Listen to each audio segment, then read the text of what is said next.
Eh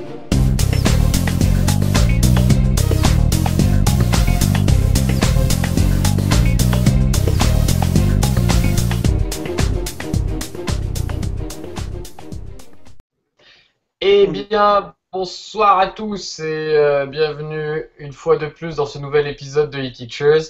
C'est notre 12e numéro et c'est un numéro un peu spécial puisqu'on a un invité qui, d'ici quelques minutes, va se présenter. Juste avant, revenir un petit peu sur l'épisode précédent, Jeff, quelques retours comme d'habitude. Ouais, bonsoir à tous. Ouais, on a eu quelques retours. On a eu surtout un retour qui nous a dit via Twitter, qui est @ckayo, qui nous dit exactement: votre conversation est très intéressante, c'est sympa de la partager. En tout cas, merci à lui de ce retour-là. Merci. Via la communauté aussi d'Emmanuel Grange, qui l'on avait invité il y a 3 semaines, puisqu'il y a eu les vacances entre-temps. On a eu pas mal de retours, donc c'était assez sympa, une bonne communauté assez vivante. Voilà le seul retour qu'on a eu directement. Bon, alors ce soir un épisode un peu particulier comme on le disait puisqu'on a un invité, donc on a un collègue enseignant de philosophie qui est basé sur Bruxelles et qui va nous en dire un petit peu plus. Moi je suis très très content d'avoir François avec nous parce que peut-être c'est un défaut de notre part, mais c'est vrai qu'a priori pour les enseignants qui utilisent les TIS, je pense pas que ce soit la première matière à laquelle on associe les nouvelles technologies et je suis très très heureux qu'on puisse dire le contraire ce soir. Et voilà, je me fais l'avocat du diable complètement en disant ça par rapport à certains retours qu'on peut avoir, parce que même moi en tant qu'enseignant d'anglais en général, quand je fais des formations, je dis mais enfin ah bon vraiment, enfin voilà, donc je pense qu'on va laisser François se présenter. Qu'est-ce que t'en penses, Jeff? Ouais, à toi François, vas-y. Oui, bonjour. Alors, je suis François Jourde. J'enseigne la philosophie et je l'enseigne. Donc, je suis français. Je l'ai enseigné longtemps, depuis une quinzaine d'années. Je l'ai enseigné longtemps en France et puis pour la 5e année, là, j'ai la chance de l'enseigner à Bruxelles dans une structure un peu particulière qui est l'une des écoles européennes, qui sont un réseau d'écoles assez atypiques parce qu'on y scolarise les enfants des fonctionnaires des institutions européennes. Donc on a des sections de toutes les langues. Moi j'enseigne dans la section francophone, mais j'ai la chance d'avoir des collègues professeurs de philosophie et d'autres matières de plein d'autres langues, puisque mes collègues de philosophie sont danois, anglais, polonais, italien, espagnol, etc. Donc c'est assez chouette. Et en plus, je suis dans une école où ça va de la maternelle, pardon, de la primaire jusqu'au baccalauréat. Et donc ça me permet d'échanger avec pas mal de niveaux. L'enseignant de philosophie est généralement dans les sphères ultimes du secondaire, dans les étages ultimes du secondaire. Et donc j'ai la chance de pouvoir discuter pédagogie en fait avec des gens de tous les niveaux jusqu'à la primaire. Et souvent les profs de primaire ont beaucoup de choses à nous apprendre, ou à nous rappeler plutôt, en termes de pédagogie. C'est vrai. Ouais. Et puis, une petite précision aussi, c'est que la philosophie à l'école européenne où je travaille s'enseigne, c'est le programme français en fait, hein, c'est quasiment les mêmes exercices qu'en France en termes d'évaluation. Par contre, on a la chance de la faire officiellement sur 2 années. Donc c'est assez particulier parce que moi, ça m'a vraiment changé la vie. Parce que on peut musarder un peu plus, on a le temps d'assimiler les choses et on n'est pas dans le bachotage. D'autant plus qu'à l'école européenne, le baccalauréat a une large part de contrôle continu, donc on est à peu près à 50% de contrôle continu, et donc le bac n'est pas une angoisse pesante, c'est assez fair-play. D'accord. Voilà. Donc ça permet, donc ça peut dire que dans la pratique, ça m'a libéré quand même du temps et une marge de manœuvre que j'espère pouvoir retrouver le jour où je reviens en France, mais je sais que c'est plus difficile dans les matières où il y a le baccalauréat ou dans des ambiances de bachotage. Tout à fait. L'ambiance n'est pas trop. Je te coupe 2 secondes, j'ai oublié de préciser, si vous voulez réagir en direct, on a le hashtag sur Twitter eTeachers ou alors directement en cliquant sur la vidéo où vous pourrez poser vos questions. Voilà, c'est tout. Donc François, nous ce qui nous a un petit peu attiré dans ta pratique, c'est que tu fais énormément de choses avec les outils numériques. Tu vas nous en parler dans un moment. Ma première question, c'est comment tu y es venu, depuis combien de temps, et surtout pourquoi? Est-ce que c'est venu d'une passion personnelle d'abord? Est-ce que tu as vraiment eu un besoin, c'est-à-dire des problématiques et ces outils numériques ont permis d'y répondre. Comment t'en es venu à te dire un jour, bah tiens, je vais utiliser ces nouvelles technologies? Bon, je pense qu'il y a une part de complexion personnelle, c'est-à-dire la manière dont je suis fait. J'ai toujours aimé les ordinateurs. J'ai jamais été programmeur ni quoi, mais ça m'a toujours intéressé. Et je me souviens déjà au lycée, dans le club informatique, avec l'Apple II. Donc voilà, bon, j'ai toujours manipulé ces choses-là. Euh, voilà. Et puis, par contre, je les ai pas du tout utilisés au début de ma carrière. Euh, Ça, je pense il y a une raison aussi. Enfin, je ne sais pas comment je ferais maintenant. Si, au début de ma carrière, il n'y avait pas Internet en fait. Hein. Euh, mais c'est vrai que je pense que enfin, je fais une petite parenthèse déjà, une petite parenthèse. En devenant un peu enseignant senior, comme nous le sommes là, je pense nous tous, on est un peu plus détendu par rapport au risque inhérent de bug qui est toujours présent dans la manipulation informatique, qui fait que avec un peu de métier, mais on peut l'avoir au début, ça. Enfin moi je l'ai eu avec un peu de métier, on est décontracté par rapport à ça. Donc j'aurais été sans doute moins à l'aise au début si j'avais eu l'occasion d'utiliser l'outil numérique, je pense, à cause une certaine crispation qu'on a un peu en début de carrière, je crois. Hein. Voilà, donc alors c'est venu un peu lentement. En fait, j'ai commencé par faire un petit site personnel. Ça, c'est dans les années 80, je sais plus trop quoi, mais en fait début 2000, Ouais. mais pas encore d'utilisation vraiment par les élèves. Et puis voilà, j'ai commencé à faire des choses très simples avec les élèves, des petits PowerPoint en salle multiposte, des choses comme ça. Et puis, je dois dire que j'avais pas mal d'idées il y a 6-7 ans. Je commençais à avoir pas mal d'idées, mais j'étais un peu bloqué pour des raisons de logistique. Du fait que j'avais pas facilement accès aux salles multiposte d'une part, et du fait que la logistique, enfin, l'équipement technique du lycée où j'étais n'était pas toujours, ne suivait pas toujours, et on n'avait pas non plus les outils de mobilité qu'on a maintenant. Il faut dire aussi. Hein. Donc, Tout à fait. Bring Your Own Device, c'était pas si possible. Et puis voilà, puis avoir juste nouveau poste, et qui est venu aussi avec un meilleur équipement, une certaine maturité. Et alors, là, ça a déclenché. C'est vrai que les choses, et c'est vrai qu'une fois, franchement, qu'on commence à entrer dedans, les idées viennent vraiment en marchant, je trouve. Et pour moi, le numérique est vraiment devenu un catalyseur d'inventivité pédagogique, une sorte de super imprimerie freinée, qui fait que si tant est qu'on a, enfin, dès qu'on a une petite réflexion pédagogique, alors tout de suite, on voit tout de suite ce qu'on peut faire, et c'est une sorte d'interaction constante entre une inventivité purement pédagogique et des potentialités, des affordances, des potentialités techniques. Et donc, je dois dire que c'est très stimulant parce qu'on a la sensation de pouvoir, dans son métier, se renouveler bah, presque constamment en fait. Hein. Et voilà, donc on a des moyens d'inventer des dispositifs d'apprentissage, de créer toutes sortes de situations d'apprentissage nouvelles. Et vraiment, l'enseignement, je le vois comme ça. Hein. Je vois comme étant donner des occasions d'apprendre aux élèves. Alors avec le numérique, des occasions motivantes, intéressantes et stimulantes. Et avec le numérique, on a vraiment avec ça des outils fabuleux, je trouve. Donc je l'utilise de plus en plus, et plus on l'utilise, plus ça augmente, je trouve. D'accord.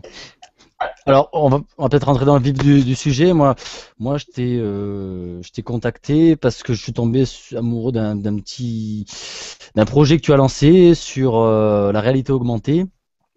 Avec donc si tu peux nous en parler un petit peu parce que je suis tombé, bon, voilà, je Bon, serais alors intéressé de savoir un petit peu. ça, c'est ma dernière marotte. En fait, ça faisait un moment que je cherchais quelque chose qui me permette de faire cela, et puis il n'y avait pas encore l'outil. Mon, ma, Attends, si tu peux expliquer un petit peu la réalité oui, augmentée oui. déjà, c'est Alors, vrai. attends, je vais juste dire d'où ça vient Vas-y. et comment c'est venu comme une solution. Alors, la demande, le besoin que j'avais moi, c'est que je produis avec mes élèves pas mal, enfin beaucoup de ressources numériques. Soit des ressources papier que je numérise, mais souvent des ressources directement numériques, des vidéos, de l'audio, des cartes d'idées, des quiz, toutes sortes de choses. Et alors ces choses-là, ces productions, euh, parce que j'essaye de faire une pédagogie de la publication, je pense que le fait de publier les travaux scolaires leur donne une autre dimension. Mhm. bah, ça on pourra en parler encore, mais j'en parle pas maintenant. Et donc simplement je les ai publiés sur un site dédié, un blog qui me permet de catégoriser les travaux scolaires et de les garder, de les réutiliser, de les consulter plusieurs années après. Voilà. Et puis ma question c'était comment augmenter l'accès, faciliter l'accès, augmenter l'accès à ces travaux. Alors j'ai d'abord eu une première idée qui a complètement foiré, enfin qui a relativement foiré, mais d'une façon intéressante, c'était d'utiliser des QR codes Oui. que j'avais collés dans les ouvrages, dans certains ouvrages de la bibliothèque. Et alors chaque QR code, par exemple sur le bouquin de Sartre, il y avait un QR code qui renvoyait aux ressources produites par les élèves à propos de Sartre, qui étaient stockées sur le site. Bon, ça a raté parce qu'il n'y avait pas de Wi-Fi dans la bibliothèque, d'une part, et la structure du bâtiment empêche le 3G de passer. Donc les QR codes n'étaient pas tellement activables par les élèves. Mais le Wi-Fi était installé avant-hier à la bibliothèque, donc je vais peut-être réactiver le truc. Voilà. Mais les élèves n'ont pas encore accès, donc ça serait trop beau. Mais enfin bon, il y a un boîtier Wi-Fi. Voilà. Et puis alors, au moment où ça foirait, j'étais dans le désarroi le plus total. Et là, je suis tombé sur Twitter. C'est important parce que c'est souvent sur Twitter qu'on trouve les choses. Je vois mon image qui, chez moi, elle saute un peu parfois. Je sais pas si ça me dérange. Ouais, mais c'est pas bien grave. C'est pas grave. Je change de caméra. Mais, et donc, j'avais ce besoin, et c'est là qu'on repère les outils, hein, souvent. Hein, et donc, et j'ai vu cet outil-là, Aurasma. Alors, il y a deux outils pour faire la réalité augmentée. Enfin, deux outils majeurs que je vois, moi, c'est Aurasma et Layar. Alors, c'est quoi la réalité augmentée? C'est le fait de projeter, d'incruster dans des images. Donc, on capture la réalité avec une caméra et on incruste dans cette image d'autres images virtuelles. On incruste virtuellement d'autres ressources, des images qui vont venir augmenter la première image. C'est clair ça? Pas tellement. Tout à fait. C'est comme dans Google Maps. Google Maps, vous avez une photo du sol et puis on rajoute les rues, quoi. C'est de la réalité augmentée, ça déjà. Ouais. Tout à fait. Voilà. Bon, et donc, l'idée que j'ai eue, moi, d'utiliser cette application, qui est une application gratuite, mobile, multiplateforme, ça c'est important parce qu'il faut que les choses soient gratuites pour les élèves, parce qu'on ne peut pas empêcher les élèves enfin, payant si c'est l'école qui paye, mais sinon on ne peut pas leur demander de l'acheter. Et elle est multiplateforme, ça je tiens beaucoup à ce que ne pas être enfermé dans un standard, ou pas trop enfermé dans un standard. Donc ça marche sur iOS et sur Android pour l'instant, pas encore pour Windows, pas encore pour les tablettes Windows. Mais pourquoi ça, on ne sait pas. Et puis, ça marche sur les tablettes et les smartphones, outils que les smartphones que les élèves ont toujours dans leur poche, presque toujours dans leur poche. Donc l'idée, c'est un peu d'aller les prendre sur leur terrain aussi. Et donc voilà, alors moi, ce que j'ai commencé à faire, c'est d'incruster les ressources du cours dans le manuel de philosophie. Donc on a un manuel de philosophie tout à fait papier, sans version numérique du tout. Je vais peut-être changer de caméra parce que je crois que ça saute beaucoup, non? Bon, ça saute un peu, mais bon. Ça saute, c'est pas bien. Okay, bon. Alors, je fais tout en parlant. Je suis polyvalent. Donc, je l'ai mis dans. Donc, on a un manuel papier qui n'a pas du tout de version numérique. Bon, il faut que je me tourne et il faut que je me mette devant moi. Qui n'a pas du tout de version numérique. Et nous produisons nous-mêmes notre version numérique du manuel. C'est-à-dire que j'ai simplement. Quand les élèves, techniquement, du point de vue des élèves, qu'est-ce qui se passe? Ils ont leur smartphone ou leur tablette, ils filment une page du manuel et les ressources produites souvent par les élèves eux-mêmes apparaissent dans le manuel à l'endroit où je veux qu'elles apparaissent. Par exemple, un paragraphe qui va parler peut-être de Karl Marx, je vais pouvoir y incruster virtuellement la petite vidéo faite avec les élèves sur Karl Marx, ou le quiz, ou la carte d'idées, ou toute autre ressource. Ça peut être des liens aussi. Alors j'ai fait un système de petits boutons qui fait que quand les élèves scannent la page, vont apparaître des petits boutons qui sont des pictogrammes en fait, qui signalent que là il y a une vidéo activable, là il y a un quiz, là il y a des ressources en ligne ou de l'audio. Et donc l'idée c'est qu'on produit, j'aime beaucoup l'idée que l'on puisse produire notre propre couche numérique, notre propre augmentation du manuel avec nos ressources à nous. Et ce qui est très chouette, c'est que bon, c'est la première année que je le fais, j'y incruse des ressources produites des années précédentes par d'autres promotions d'élèves. Et comme je reste encore 4 ans dans cette école, donc je sais que je vais utiliser encore au moins 4 ans cet ouvrage, eh bien je vais continuer à l'augmenter, ce qui fait que la prochaine année, les prochains élèves, sur le même livre, accéderont à des ressources produites par des générations précédentes. Ça, c'est important aussi parce que ça veut dire que les ressources numériques lestent les travaux scolaires d'une nouvelle durée. d'une existence un peu comme des petites œuvres, quoi. Et donc, ça peut produire une culture de D'accord. cours, et on produit comme ça une œuvre à plusieurs auteurs, assez polymorphe, parce qu'elle peut bouger. Je peux décider à la volée de changer les ressources sur telle ou telle page. Voilà. Et puis alors, un petit détail technique, mais qui a son importance, c'est que l'application Aurasma, ah oui, alors je leur ai écrit à Aurasma, bonjour, je suis enseignant, vous pouvez pas me débloquer toutes les fonctions premium, mais pas de problème. C'est Ils vrai? ont bien fait, parce que D'accord. maintenant je parle d'Aurasma avec vous. Tout à fait, ouais. Donc, Ah, il y a des comptes pour les élèves, j'ai pas utilisé ça encore, mais les élèves pourraient produire aussi leurs ressources, il y a des comptes pour eux. Mais un petit détail technique que je voulais signaler, parmi tant d'autres, j'ai tant de choses à vous dire. Un autre détail technique, c'est que lorsque je produis mes ressources, je les associe à une chaîne, comme une playlist un peu sur YouTube. Ce qui fait que quelqu'un qui scanne le livre ne va d'abord rien voir s'il ne s'est pas abonné à ma chaîne. Bien sûr. D'accord. Mais c'est intéressant parce que ça veut dire qu'un autre enseignant, ou moi dans une autre configuration, nous pouvons produire d'autres ressources, À on peut, partir on du peut même en fait livre. augmenter différemment le même livre. Alors moi Donc la même ressource peut être augmentée différemment. j'ai juste D'accord. une question un peu du point de vue de l'éditeur du manuel. Est-ce que lui, ça l'intéresse? Est-ce qu'il s'est posé la question? Est-ce qu'il est peut-être pas du tout au courant? Parce que je veux dire, demain, moi, je prends l'application, je scanne le manuel, je vais trouver plein de ressources associées au manuel. Ouais, Il peut être ouais. très bien, mais enfin, il y a quand même une question par rapport à ça, quoi. Ok. On peut passer en off là? Non, non, non, Non, non, en fait, c'est très bien. Moi, je pense que le droit, j'ai eu une petite discussion avec un collègue français hier, d'ailleurs, sur Twitter à ce propos, un tout petit échange, mais je pense que le droit, là, est un peu flottant. Est-ce que moi, je ne diffuse pas son manuel. Bon, d'abord, pour ouais, que mes voilà. ressources marchent, il faut avoir son manuel, c'est déjà bien. Moi, je ne diffuse pas les pages de son manuel. Certes, je les ai scannées et je les ai téléversées sur la plateforme qui me sert à créer les ressources, mais nulle part sur le web, on peut accéder aux pages du manuel en tant que tel. Donc, je ne Oui. diffuse pas son matériel à lui, j'augmente son matériel. Alors, bon, il pourrait alors je ne sais pas, juridiquement, c'est un peu. Est-ce que les images déclencheuses, parce qu'on parle de triggers dans cette application, est-ce que les images déclenchantes, est-ce que les marqueurs sont la propriété? Voilà, moi je pense que c'est plutôt bien pour lui. Ils font pas une très bonne veille numérique, c'est Hachette là, le bled de philosophie de Hachette, parce que on en parle un petit peu depuis quelques temps, et ils m'ont pas encore, je les ai pas contactés encore, ils m'ont pas contacté. Mais je vais leur dire bientôt.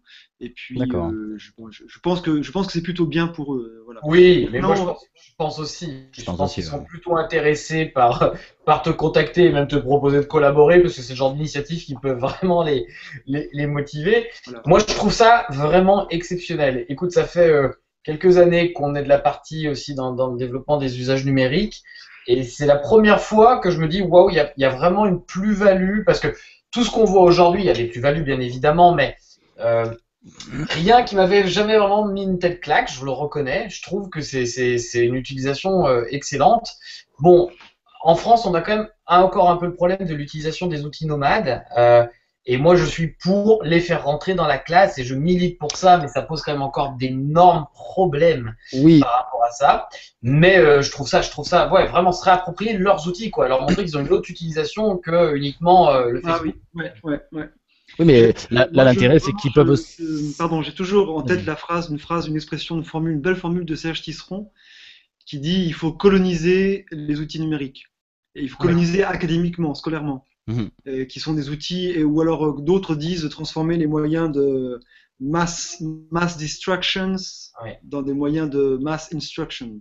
tout à Ça, fait. je tiens beaucoup à ça, ouais, mais c'est vrai. Mais c'est vrai que les élèves ont, moi je vois bien, les élèves ils ont le PC à la maison, mais il y a pas, même s'il y a qu'un PC, la petite sœur est sur l'ordinateur, alors ils vont pas forcément aller vers la ressource. J'aime bien aller faire un peu de push en quelque sorte, hein, aller Tout vers à eux. fait. Et c'est vrai qu'ils ont dans leur poche de quoi accéder, alors il faut vraiment Et utiliser ça. justement, tu as un retour des élèves là-dessus ou non? Alors il y a un, alors euh, moi, je suis très, comment dire, il y a un wow effect, il y a un effet de, alors Oui, wow effect, ça, c'est un anglicisme, il forcément. y a des gens qui seraient pas contents, il y a Mhm. un saisissement Mhm. lié à ça, parce que c'est vrai que c'est assez bluffant, c'est assez bluffant, l'effet visuel est assez bluffant, d'autant plus que c'est souvent leur ressource à eux. Alors je les mets pas en scène en vidéo, mais c'est souvent de l'audio qui sont faits, et puis ou même des productions, hein. Donc il y a un effet réflexif intéressant pour eux. Et il y a un wow effect. Et encore moi, j'utilise pas la 3D parce que je sais pas faire. j'ai pas tellement l'usage en philosophie, mais il y a des fonctions 3D dans ces applications-là qui sont assez bluffantes, assez impressionnantes pour des profs qui auraient besoin de ça, peut-être en chimie ou etc., en histoire, pour des objets, bref.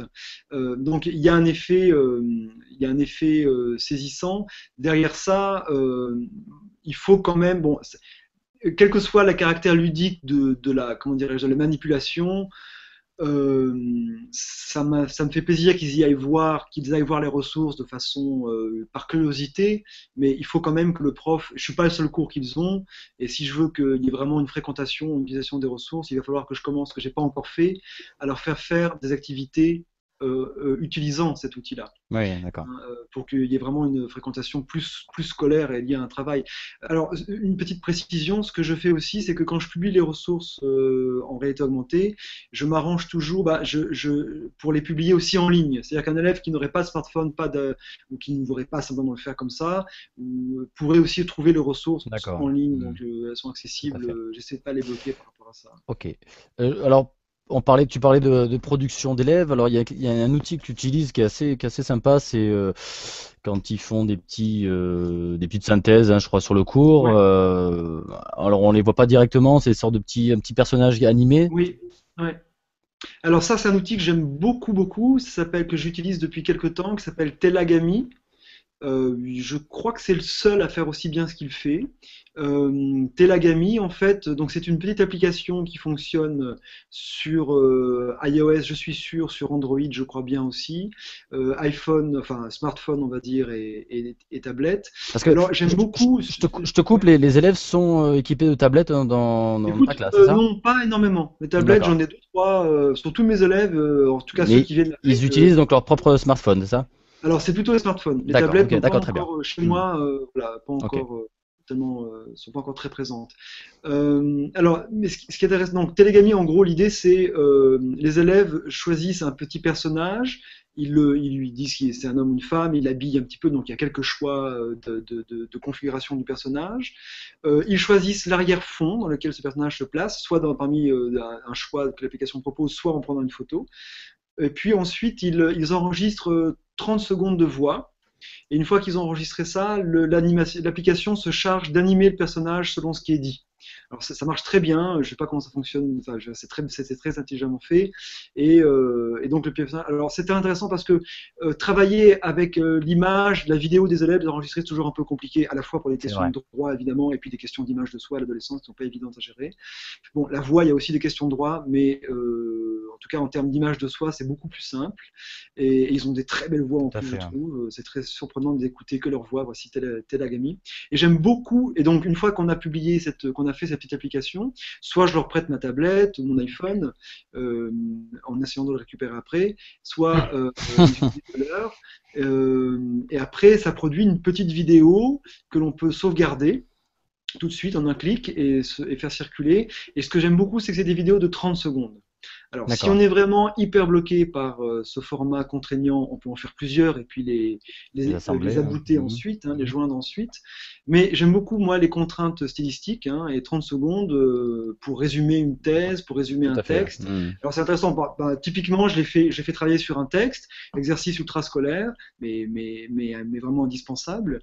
Analyse linéaire du texte, savoir formuler la thèse, le plan, etc. Et ensuite, l'idée centrale, le problème, bon, ok. Et alors, il me rédige ça, je valide l'écriture, et ensuite il l'enregistre. Alors, il voit vite que quand il l'enregistre, ça dépasse les 30 secondes souvent. Donc, il faut revenir sur le texte, réécrire.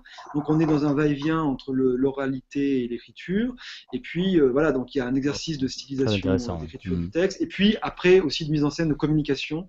Et donc, on retrouve là les 4 C. Je ne sais plus d'où ça vient, ces 4 C, mais ils sont très bien, ces 4 C. C'est chaque exercice scolaire, les exercices scolaires doivent travailler le C de la collaboration, le C de la créativité, le C du critical thinking, donc de la pensée critique, et puis le C de la communication, savoir communiquer ses idées, savoir communiquer, voilà, et pas seulement de façon écrite. Alors il y a aussi quelque chose aussi que j'ai trouvé assez amusé, c'est sur les petites vidéos que tu fais des doublages avec je suis tombé sur des vidéos de Bollywood où tu fais des doublages. Alors ça c'est génial, c'est vraiment très très bien ça fonctionne très très bien et parce que c'est un exercice transformatif. Joueur, d'abord, c'est joueur, on Ah oui. s'amuse. Mm. On travaille sur la culture visuelle, la culture cinématographique, évidemment. Et puis, c'est de l'exercice transformatif. C'est-à-dire que l'idée, c'est que s'ils ont vraiment bien compris le contenu scolaire, ils doivent être capables de s'approprier et donc de le transformer, de le mettre en scène un peu différemment et de jouer avec, en fait, hein. Et donc, qu'est-ce qu'on fait? Alors, on prend des petits clips assez courts, encore une fois, à 1 minute, 2 minutes maximum, qui parlent un langage qu'on ne connaît pas, qu'on ne comprend pas. Donc ici, c'est souvent des choses qui parlent pakistanais ou Mm. hindoustani. Hindoustani, ça se dit pas, c'est hindou, entre l'Inde et l'Inde. Ouais. Je pars sur votre contrôle. Une langue d'Inde. Et donc, on invente des sous-titres. Alors, et c'est très bien d'ailleurs de bosser sur le même petit clip et de faire des sous-titres tout à fait différents. Donc, le même petit clip de 1 minute ou 2 minutes, une fois, et ça va être un propos sur la théorie des idées chez Platon, l'autre fois, ça sera sur la moralité selon Kant, et une troisième fois, l'angoisse de l'existence chez Sartre. Et donc, d'abord, alors, il y a plein de contraintes. Il faut avoir compris la doctrine, les problèmes Oui. philosophiques, les enjeux pour Forcément, pouvoir jouer avec. Et il faut que ce soit pertinent par rapport à la petite situation qui est quand même visible dans le film. Et puis il faut que ce soit joueur, donc et puis il faut que l'écriture soit courte, hein. Et donc ça marche bien. Et ce qui me montre que ça marche bien, d'abord on s'amuse en classe à le faire, et puis les élèves ont tendance à se le diffuser entre eux après. Donc ça c'est un D'accord. bon signe en général. D'accord. Voilà. Alors donc techniquement, Voilà, j'allais le dire. techniquement, soit on travaille sur un logiciel de montage. Alors là, toutes sortes de logiciels sont Oui, possibles. classique, Là, oui. la liste est tout à fait ouverte. Et on place des sous-titres. Hein, on place des sous-titres. Ok.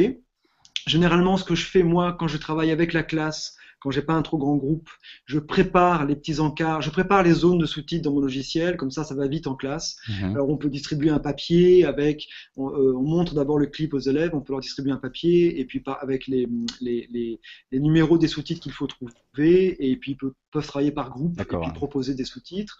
Mais généralement là je les fais en interaction avec la classe, en discutant. 2 minutes sont faisables 2 minutes de clip sont faisables en 35 minutes, 40 minutes de travail avec une classe.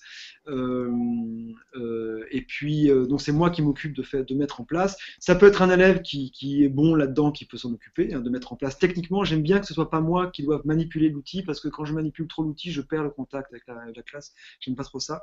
Donc j'aime bien que voilà. Et puis alors l'autre outil qui est apparu entre-temps, qui est vraiment très très bien, enfin en tout cas à ma connaissance, c'est un site qui s'appelle, il faut taper dans un moteur de recherche Bombay TV ou Bollywood TV. Bombay TV, le site c'est graphane.com, un truc comme ça.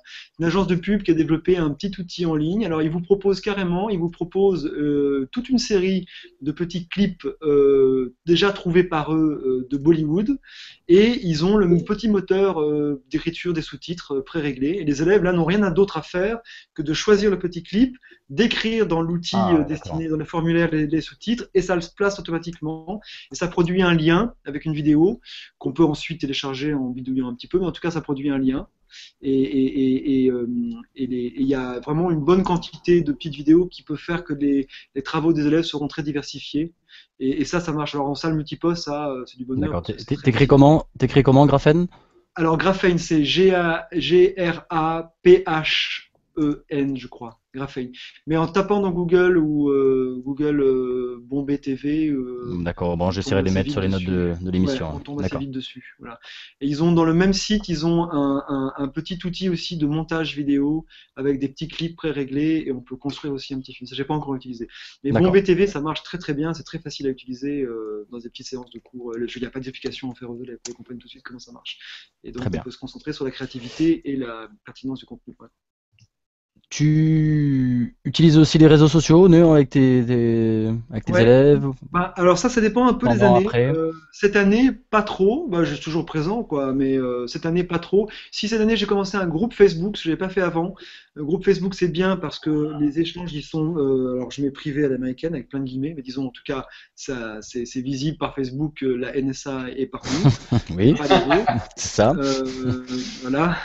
Donc c'est pas comme une page. Ce qui est bien, c'est que les élèves sont amis avec le groupe, pas avec moi en particulier. Comme ça, ils ne voient pas mes turpitudes et je ne vois pas les leurs. Tout à fait. Mais je l'utilise pas trop. C'est actif près des examens en fait. Je vois que ça s'active un petit peu. Et puis j'ai un compte Twitter destiné aux élèves. Mais là, Twitter cette année, alors je le montre toujours Twitter. Je le pousse un petit peu, mais des années où ça prend pas, ils n'ont pas envie ou quoi. Alors cette année, par exemple, ça n'a pas pris. Mais l'année précédente et les 2 années précédentes, ça avait bien pris. Il suffisait d'avoir dans la salle de classe 2, 3 élèves qui déjà sont actifs sur Twitter, et alors ils peuvent tweeter en cours.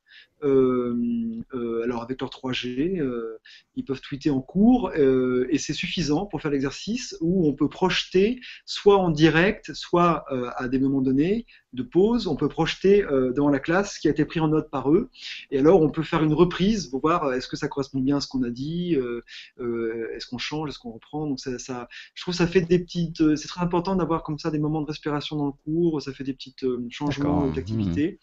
Et donc ça c'est très intéressant. Et j'ai même fait l'année où ça marchait bien, comme je pouvais faire le même cours dans différentes classes. Bah oui, pourquoi pas. Le même cours dans différentes classes. Il y avait un hashtag par classe et j'ai pu faire ensuite, je me suis amusé à faire avec un outil qui s'appelle Storify, mais d'autres seraient possibles, mais c'est celui-là que j'ai utilisé. J'ai pu aller agréger, prendre les meilleurs tweets, les meilleures prises de notes des classes, des différentes classes pour faire un seul document. D'accord. Donc j'ai fait une prise de notes collaborative asynchrone grâce à Twitter. Ça c'était chouette, c'était pas mal. Mais cette année, ça marche pas. D'ailleurs, tu as eu un prix au Forum des enseignants innovants. C'est pour cette pratique-là, non? C'était ça que j'avais présenté à ce moment-là. Mais je pense que c'est toute mon œuvre qu'ils ont récompensé.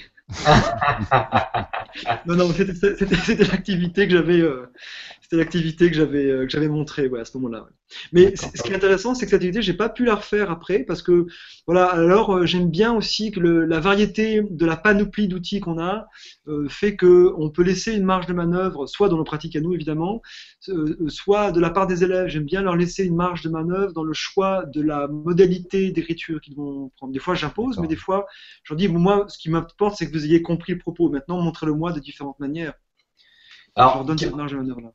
Quel regard portes-tu sur ton métier d'enseignement, sur une pratique un peu réflexive et de quelle manière? Est-ce que pour toi, ton métier a évolué avec les nouvelles technologies? Est-ce qu'aujourd'hui, ton rôle d'enseignant a évolué ou est-ce qu'au contraire, il est resté le même, c'est plutôt le rôle des élèves qui a évolué? Comment tu te positionnes par rapport à ça?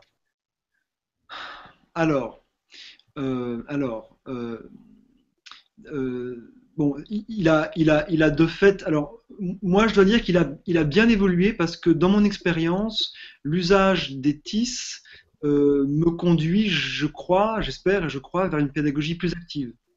Donc, il a bien évolué, pas vers quelque chose de nouveau, vers quelque chose qui marche juste en pédagogie, en fait.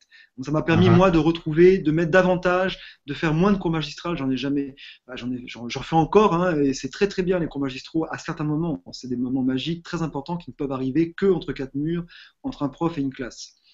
Voilà, un cours magistral, c'est un homme qui rencontre une classe. Ouais. Non, hein. Voilà. Donc ça, non, mais ça c'est important. C'est des moments voilà. Voilà. Mais on sait très bien que c'est pas ce qui marche le mieux pédagogiquement, et c'est vrai que moi les outils numériques m'ont permis de retrouver des très vieux préceptes de ce qui fonctionne en pédagogie, plus de pédagogie active. D'une part. D'autre part, moi, comme je vous le disais au début de l'entretien, j'ai vraiment la sensation de me renouveler dans mon travail, et donc personnellement, je m'ennuie pas du tout en ce moment. Il y a un côté exploratoire, il y a un côté un peu Far West qui est très stimulant. Okay. Ensuite, je sens que, alors même moi j'ai du goût pour les outils numériques, je sais très bien qu'on peut faire des cours formidables et bien meilleurs que les miens évidemment sans le numérique. Néanmoins, je trouve qu'on a aujourd'hui quelque chose comme un devoir d'éduquer à un usage, de coloniser ces outils comme on disait, hein, et d'éduquer à un usage plus vertical de ces outils qui sont souvent récréatifs. Ah oui. D'autant plus que ces outils demandent beaucoup de maîtrise intellectuelle pour les utiliser à plein. Je veux dire, par exemple, la surabondance informationnelle fait qu'on a vraiment besoin de savoir discriminer entre l'information et l'offre hypertrophiée d'information rend plus que jamais nécessaire le travail de l'enseignant, évidemment. Et puis puis dernièrement aussi, je voudrais dire que comment dirais-je, la réputation de digital natives qu'ont nos élèves est en partie justifiée parce qu'ils ont une dextérité du pouce incroyable. Ils sont extrêmement habiles sur les outils sur lesquels ils passent du temps. Je veux dire, les jeux vidéo, moi je passe pas de temps sur les jeux vidéo, je ne maîtrise rien du tout, et beaucoup sur Facebook, sans doute davantage que moi, etc. Mais c'est assez limité. Hein. Je vois bien qu'il y a des choses d'abord en bureautique de base, en tout cas moi, mes élèves qui arrivent en terminale qui savent juste pas faire, des choses de base, et puis comment on fait des requêtes pertinentes sur Google, et puis comment on fait de la collaboration avec les outils en ligne, comment on publie, comment on communique ça, comment on protège son identité, comment on la construit. Ça, ils ont vraiment besoin qu'on les instruise de cela, qu'on passe du temps avec eux pour faire ça. Donc, les digital natives sont souvent des digital naïfs hein, à plein égard. À plein d'égard. Donc il y a vraiment une responsabilité là, je veux dire, il faut s'en emparer quoi. Et je pense que l'enseignement d'informatique étant ce qu'il est, c'est à tous les profs, en tout cas à certains, de prendre ça en charge. Il faut que ce soit pris en charge. Complètement. Moi je pense même que c'est une responsabilité vraiment commune d'éduquer à Internet et au réseau et exactement à son soi sur Internet et à l'image qu'on veut. Moi, j'ai toujours tendance à dire, montre-moi ton Facebook et je te dirai qui tu es, mais c'est un petit peu ça chez les ados. C'est souvent l'image qu'ils veulent donner à un moment T, une photographie de leur aide, souvent de leur mal-être d'ailleurs. Et ça peut avoir des répercussions vraiment en classe, puisqu'on se retrouve souvent à gérer aussi des conflits qui avant étaient atténués parce que le soir les enfants rentraient chez eux et voilà, le cadre familial faisait qu'on faisait un peu un break dans les conflits de classe et ces conflits aujourd'hui perdurent via les réseaux sociaux, via le virtuel, et du coup les enfants arrivent le lendemain matin sont encore plus remontés qu'ils n'étaient la veille, et il faut aussi gérer ça du coup en classe. Et je trouve qu'on a une continuité des classes sur tous les points de vue, c'est-à-dire qu'aussi bien en tant qu'enseignant, il faut qu'on continue nos classes en dehors parce qu'on peut leur proposer des ressources, on peut leur proposer tout plein de choses, mais on doit aussi maintenant gérer un peu à l'extérieur des conflits et avoir ce rôle un peu de community manager, qu'on le veuille ou non, quoi. Ouais, mais là, on rencontre là un problème de redéfinition de notre métier. Hein. Pour l'instant, on explose le cadre de travail aussi. Hein. On est un peu dans Complètement. Tout à fait. Hein. Tout à fait. Bon. Ils apprennent beaucoup de choses entre eux, donc par les pairs. Ils regardent sur YouTube des tutoriels, ils apprennent, c'est formidable. Hein. Ils savent s'instruire horizontalement, hein. C'est extraordinaire. Mais il y a des choses quand même qui méritent des apprentissages verticaux, plus verticalisés, ou en tout cas la présence d'une verticalité structurante. Là-dedans un peu aussi, hein. Ouais, ça c'est clair. D'autant plus qu'ils sont pas seuls, hein. Je veux dire, le loup dans la bergerie, hein. Je veux dire, le poids d'une part des industries pornographiques, d'une part, mais c'est une part importante, et puis le poids des industries de captation de l'attention, comme on peut les appeler, enfin je veux dire les grands Facebook, etc., sont présents aussi, donc on n'est pas les seuls à... Voilà, il y a du monde, il y a de la pression sur eux. C'est sûr. Complètement. Bon, eh ben on est dans les temps, à mon avis, Guillaume. Ouais, bien sûr, mais en fait c'est passionnant. C'est passionnant, ouais, il faudrait presque faire une émission supplémentaire, François. Je pense qu'on en refera une parce que ça, on n'a pas eu le temps de... Juste succinctement, moi, tu nous as envoyé... Désolé pour cette fin un petit peu chaotique, c'est les aléas du direct, un petit problème technique.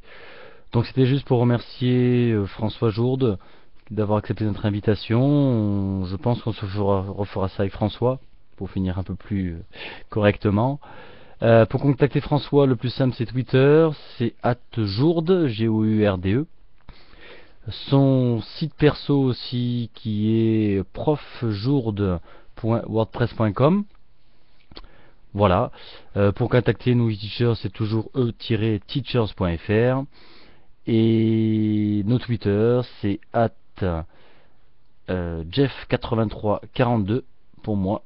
Et pour Guillaume, c'est @willow-8 teach. Voilà, à dans 15 jours.